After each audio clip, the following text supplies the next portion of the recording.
Atualmente, nós enfrentamos uma ameaça invisível. Um vírus que de forma gradual se espalhou pelo mundo, causando muitos estragos. Milhões de vidas foram perdidas, nossa rotina mudou completamente, e uma ida à escola se tornou grande fonte de risco à saúde. Mas hoje, uma esperança surge por conta dos cientistas, que trabalharam incessantemente na busca de uma forma de prevenir o contágio pelo novo coronavírus. Essa esperança é a vacina, que se tornou a maior arma para diminuir os estragos feitos pelo novo coronavírus.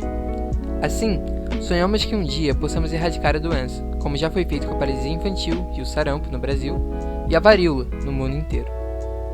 Como em nosso país a pandemia virou uma guerra entre ideologias políticas, muitos têm dito sobre a vacina, descredibilizando sua eficácia, espalhando notícias falsas sobre reações adversas e alimentando teorias da conspiração. Portanto, hoje nós viemos aqui para explicar alguns tópicos fundamentais para entender a vacina e sua importância. Os tópicos são: o que é, como se dá as imunizações e o comportamento das vacinas, a diferença entre vacinas e soro, como foi criada e quando chegou no Brasil a primeira vacina. Para começar, precisamos entender o que é a vacina. Uma definição para a vacina, segundo o site Mundo da Educação, é que elas são produtos capazes de estimular nosso sistema imunológico e garantir a imunização contra alguma doença. Elas são produzidas com base no agente causador da doença, que estará inativado, atenuado ou presente apenas em fragmentos. Além do agente imunizante, que é o agente causador da doença morto, atenuado ou presente em fragmentos, as vacinas apresentam em sua composição outros produtos, tais como líquidos de suspensão, substâncias conservantes e estabilizadores. De forma mais simples, vacinas são substâncias produzidas e aplicadas ao corpo para que o sistema imunológico tenha uma resposta de proteção contra o agente patógeno que possa vir a agredir o organismo, como vírus e bactérias. Ao contrário do que algumas campanhas anti-vacinas dizem, elas são seguras e não fazem com que as pessoas desenvolvam autismo. Essa informação equivocada já foi provada inválida, porque o artigo publicado em 1988 que comprovaria essa informação apresentou uma série de falhas e não possui validade científica. No contexto onde uma grande parcela do Brasil se revelou negacionista nessa pandemia, é importante apontar como já estamos acostumados a tomar vacinas para a prevenção de doenças há muito tempo. Afinal, somos referência quando se trata de imunização em massa, onde o Sistema Único de Saúde, o SUS, oferece a vacinação gratuita para mais de 20 doenças, alcançando lugares desde a Grande São Paulo até o interior do Amazonas. Falando em sua segurança, agora nós iremos destacar como se dá as imunizações e o comportamento das vacinas. Elas atuam por meio de uma memória imunológica, que é desenvolvida através da introdução do agente patogênico, inativado ou atenuado, ou de seus derivados no organismo. Assim, estimulando que haja uma resposta imunológica com a produção de anticorpos, para que no futuro, quando o organismo entrar em contato com o agente patogênico ativo, ele consiga combater de forma mais rápida e eficaz, atenuando os efeitos da doença ou impedindo que ela se desenvolva.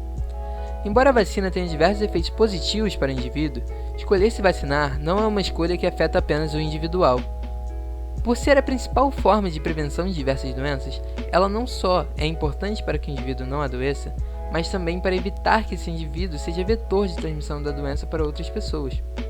Por conta disso, num cenário pandêmico onde a nossa única arma efetiva é a vacina, deve-se haver uma campanha de conscientização sobre esse assunto, já que quanto mais pessoas estiverem vacinadas, mais chances há para erradicar o vírus. Quando apenas algumas pessoas se vacinam, muitas outras recusam ou o governo não providencia doses suficientes para a população, a possibilidade de surgir uma variante resistente à vacina é grande, e por isso essa conscientização é fundamental. Tendo explicado o que é a vacina e como ela funciona, agora vamos falar sobre as diferenças entre vacinas e soros. Apesar de ser conhecido pela população em geral, muitas vezes as pessoas não sabem identificar a diferença entre soro e vacina, pois as pessoas acabam não sabendo a finalidade do soro. Enquanto a vacina, como mencionado anteriormente, estimula a produção de anticorpos e cria células de memórias em nosso sistema imunológico e é utilizada como forma de prevenção de doenças, o soro é usado como tratamento após a instalação da doença no corpo ou depois da contaminação por agente tóxico específico, como é o caso da contaminação por toxinas ou veneno. Sendo assim, a vacina é utilizada como medida de prevenção. Em casos de tratamento rápido ou urgente, é recomendada a utilização do soro, devido à sua rapidez na produção de anticorpos, combatendo com mais agilidade a doença, não tendo como função a prevenção, mas sim a cura. Isso ocorre pois na utilização do soro, os próprios anticorpos são aplicados diretamente no nosso corpo, não necessitando que o nosso corpo os produza. Em virtude dessa particularidade, dizemos que o soro tem uma imunização passiva, pois os anticorpos são inoculados em outro organismo antes de serem aplicados em humanos, enquanto a vacina tem a chamada imunização ativa, pelo fato de incentivar o nosso organismo a produzir anticorpos. Voltando para o tema específico da vacina, abordaremos agora quando surgiram as vacinas. A história das vacinas, como as conhecemos, tem início com o inglês Edward Jenner, que em 1796 realizou uma experiência que permitiu a descoberta da vacina e em 1798 divulgou seu trabalho, um inquérito sobre as causas e os efeitos da vacina da varíola, mudando a partir daí completamente a ideia de prevenção contra doenças. Ele ouviu relatos que os trabalhadores da zona rural não pegavam varíola, pois já haviam tido a varíola bovina de menor impacto no corpo humano, e então introduziu os dois vírus em um garoto de 8 anos e percebeu que o rumor tinha de fato uma base científica. A palavra vacina deriva justamente da Variolae vacinae, nome científico dado à varíola bovina.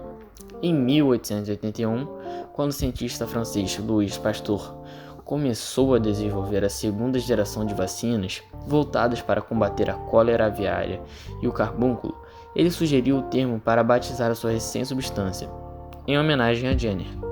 A partir de então, as vacinas começaram a ser produzidas em massa e se tornaram um dos principais elementos para o combate a doenças no mundo. Agora, vamos falar sobre a primeira vacina a chegar no Brasil. A primeira vacina a chegar no Brasil foi a da varíola. Esta, que foi a primeira doença a ser erradicada por um sistema de imunização. Foi em 1798 que Edward Jenner inventou o método da vacinação, que consistia em ministrar a varíola bovina em uma pessoa que não havia se contaminado com nenhuma das duas variantes. Em 1804, anos depois da descoberta de Edward Jenner, o Marechal Caldeira Brand Ponte, mais conhecido como o Marquês de Barbacena, trouxe diretamente do Pacífico de Lisboa ao Brasil a vacina da varíola. O chamado de braço em braço foi a forma na qual a vacina foi trazida, que consistia no contágio de um negro escravizado para o outro, e assim sucessivamente. Estudos relatam que as cobaias eram crianças que estavam sob a posse do Marquês. No início, a vacinação funcionava como uma espécie de cadeia de transmissão, com a inoculação do vírus animal em uma pessoa, que depois era extraída e utilizada em outra pessoa saudável. Porém, às vezes, a vacina se extinguia nesse processo. Depois, tentou-se substituir este método pela utilização direta do vírus da varíola extraído de bovinos. Ao chegar no Brasil, algumas províncias já tornaram a vacinação obrigatória. O nome mais marcante da vacinação no país é o médico Oswaldo Cruz, que liderou a campanha de combate sanitário contra a varíola, peste bubônica e a febre amarela. As três foram as doenças erradicadas em poucos anos no Rio, que até então era a capital federal. Após os estudos sobre esta apresentação, concluímos que as vacinas e métodos de imunização são absolutamente vitais para a humanidade, visto que são elas que combatem as mais mortais bactérias e vírus presentes na nossa natureza. Sem as vacinas, a humanidade não teria erradicado a varíola, a peste bubônica, a poliomielite, não teria inventado a vacina BCG, que protege contra os vários tipos de tuberculose, entre outras doenças. Provavelmente estaríamos sofrendo altas taxas de mortalidade, pois possivelmente essas doenças teriam sofrido mutações e poderiam estar severamente piores.